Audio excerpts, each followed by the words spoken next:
Berserk es un manga con varios misterios, y uno de ellos es saber por qué Fento no acabó con la vida de Guts en el último segundo antes de salir del eclipse. En una situación como esta, la respuesta se puede dividir en varias posibilidades, pero solamente 3 escenarios pueden ser tomados en cuenta hasta este punto de la historia. Analizaremos cada una de estas 3 posibilidades, y evidentemente, la última opción será la respuesta más canónica. Como siempre, antes de comenzar, te invito a que dejes tu like, ya que eso es muy importante para que el algoritmo nos tome en cuenta. Y suscríbete para más contenido de Berserk.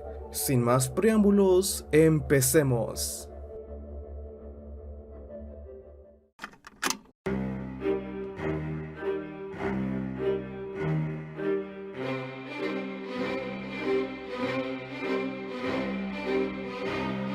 Nuestro primer escenario para este video sería todo un plan maquiavélico orquestado por el Caballero de la Calavera, quien al tener experiencia, conociendo ciertos hilos de la causalidad, utilizaría esta a su favor para manipular el camino del protagonista de Berserk, con la única finalidad de acabar con su tan ansiada venganza en contra de la mano de Dios. Como toda teoría, tiene sus puntos fuertes y sus puntos débiles. No obstante, tanto Flora como el mismo Zod han recalcado en reiteradas ocasiones cómo el caballero estaría utilizando a Guts por puro beneficio personal.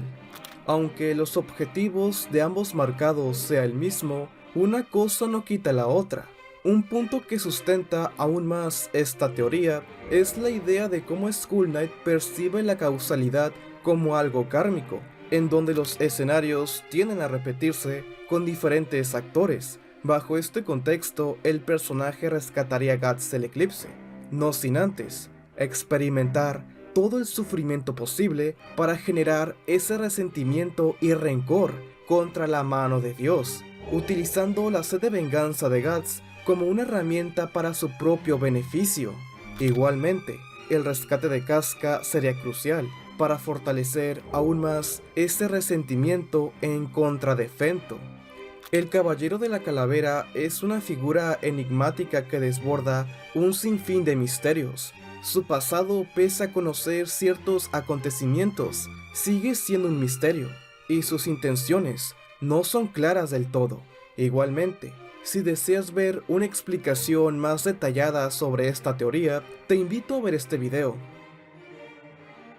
Es por el bien de alguien, quizá lástima por un compañero del sufrimiento, o estás simplemente utilizándolo.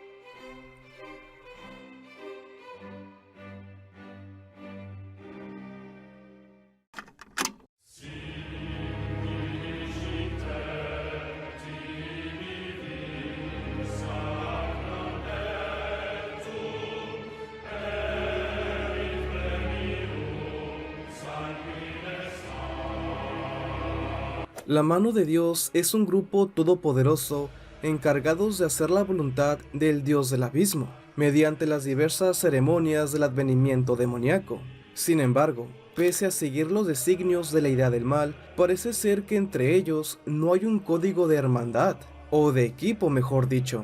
Nuestra siguiente teoría está orientada a una posible traición de la mano de Dios en contra del mismo Griffith. Sí, esto puede sonar muy loco, pero escuchen el dato. Todo empieza con 2 elementos muy importantes. Uno de ellos inicia cuando Griffith va descendiendo a lo más profundo del plano astral, para tener contacto directo con el dios del abismo, y comenzar así su transformación en Fento.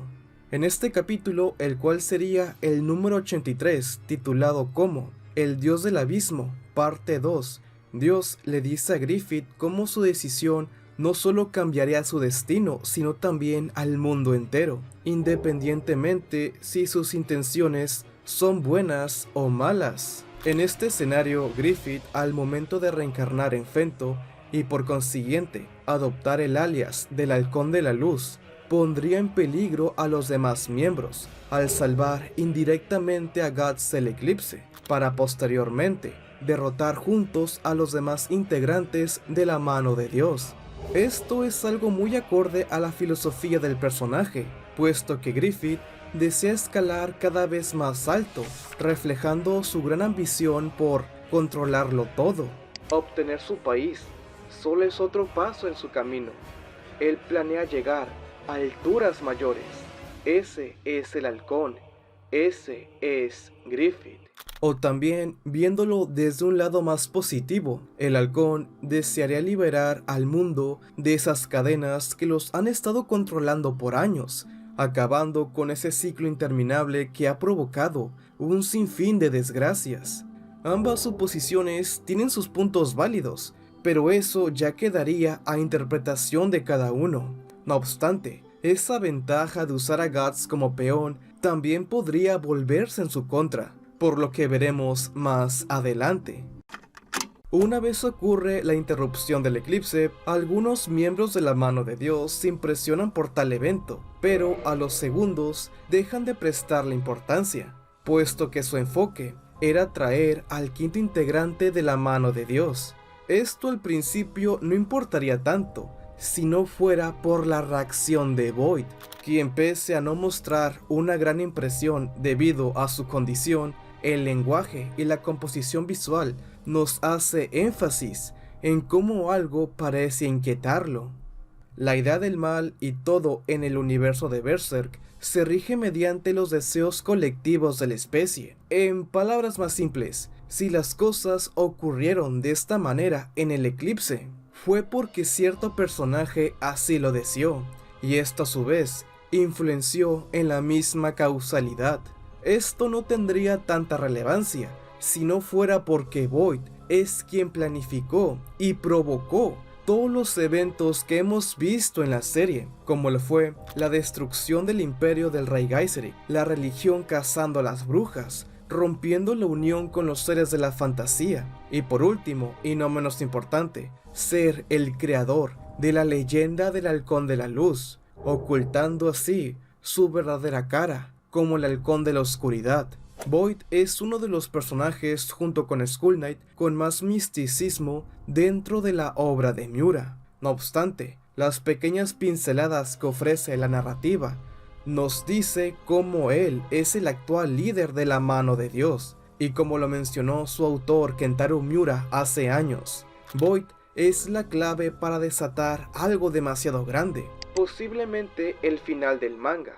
Al observar cómo Griffith comenzó a salirse de sus manos, Void comenzaría a mover sus cartas para realizar una estrategia a su favor, llegando a una conclusión bastante curiosa. Esto se puede ver claramente durante el capítulo 219, titulado como Princesa del Mundo Uterino. Slan, el único miembro femenino de la mano de Dios, intenta persuadir al protagonista de Berserk para utilizar el Behelit y tener un poder suficiente para derrotar a Griffith. Esto lo encuentro muy interesante, ya que nos deja ver cómo entre los integrantes no existe un reglamento para ser desplazados. Además, siguiendo la lógica ya establecida en el manga respecto a los deseos, si Slan, un miembro de la mano de Dios, desea tener a Guts como un integrante o un apóstol, significa que el dios del abismo también lo desea. Este tema desde luego suena un poco conspirativo, pero hasta cierto punto tiene sus bases sólidas. A lo largo de la historia se nos han estado presentando varios escenarios de cómo el protagonista de Berserk puede ser un candidato electo para utilizar el Behelit. Y eso que el manga va por un rumbo bastante turbio. Y bueno, sobra decir cómo Guts es un personaje que nació para blandir una espada que fue casualmente creada para alguien como él. Y como si fuera obra del destino, la Dragon Slayer tiene la capacidad de dañar a seres tan poderosos que escalan el poder de un dios. Solo podrás hacerlo con esa espada tuya, caballero. Toma esa espada, templada con la malicia de cientos de miles de muertos. Atraviésala. Hay mucha más información sobre este tema, pero sería spoilear mi video sobre cómo va a suceder la muerte de Griffith, por lo que lo dejaremos para otra ocasión.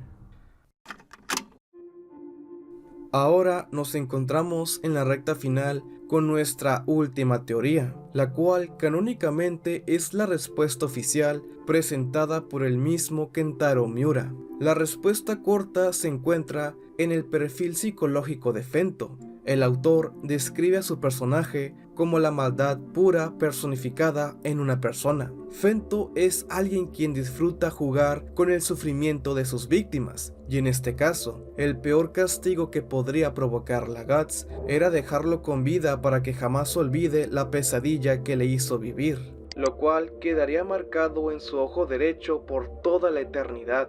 Además, en una entrevista la cual puedes consultar en la guía oficial de Berserk, Miura comenta que era indispensable dejar vivo al personaje de Casca para que su protagonista jamás olvide su trágico propósito y su lucha contra la mano de Dios, y estos elementos los vemos reflejados en el capítulo 130. Pero ahora abordemos más de cerca este contexto. Para Kentaro Miura, su respuesta es clara. El acto con Casca tiene múltiples matices. No todo es un abuso visual para apantallar al espectador con escenas incómodas, sino que todo es una humillación tanto física como mentalmente, porque los planos que presenta Miura en estas escenas invocan al cascarón vacío que antes no podía ejercer su dominio sobre los demás.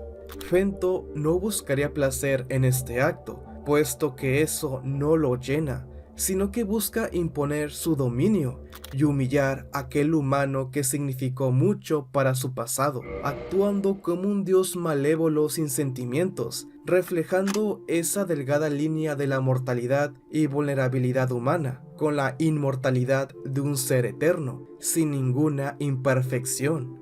Por ejemplo, antes de la llegada del eclipse, teníamos escenas en donde los celos de Griffith hacia el personaje de Guts salían a flote, porque anteriormente, quien era venerado por sus tácticas en el campo de batalla, llegando a representar una imagen casi mesiánica para los demás, fue subyugado bajo la sombra de su único amigo, quien a sus ojos le estaba arrebatando su lugar.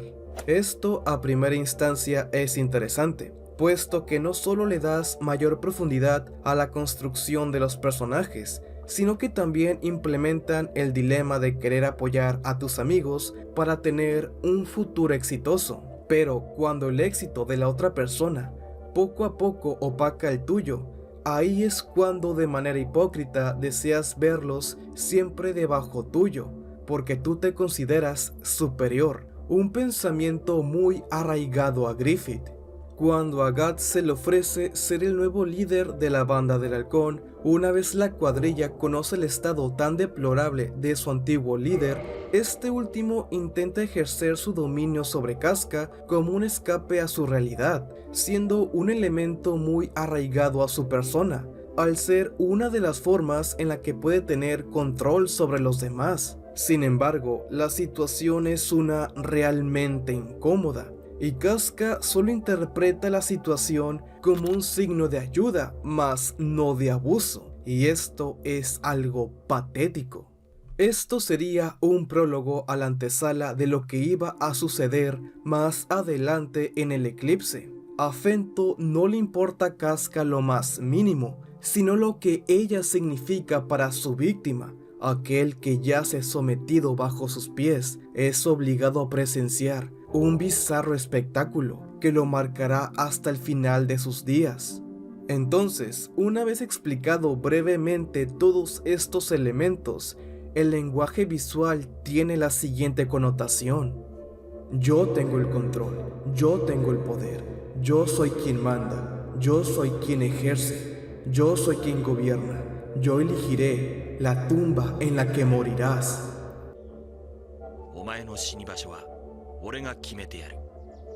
Dejar vivir a Guts no solo significa muchas cosas como la bipolaridad que existe dentro del personaje de Griffith, sino como una vez lo mencionó Kentaro Miura en una entrevista, la cual puedes leer en la guía oficial de Berserk.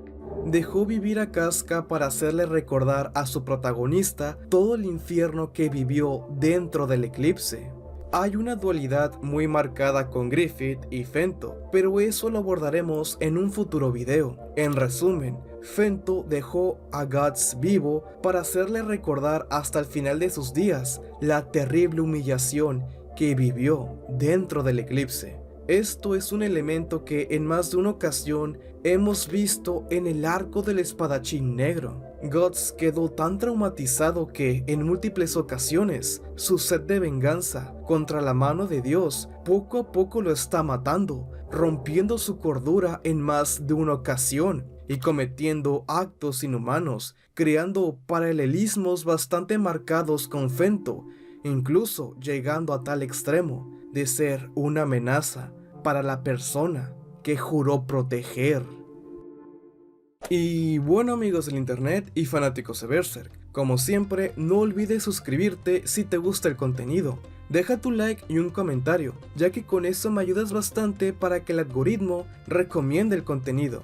No olvides activar la campanita de notificaciones para estar al pendiente de nuevo material.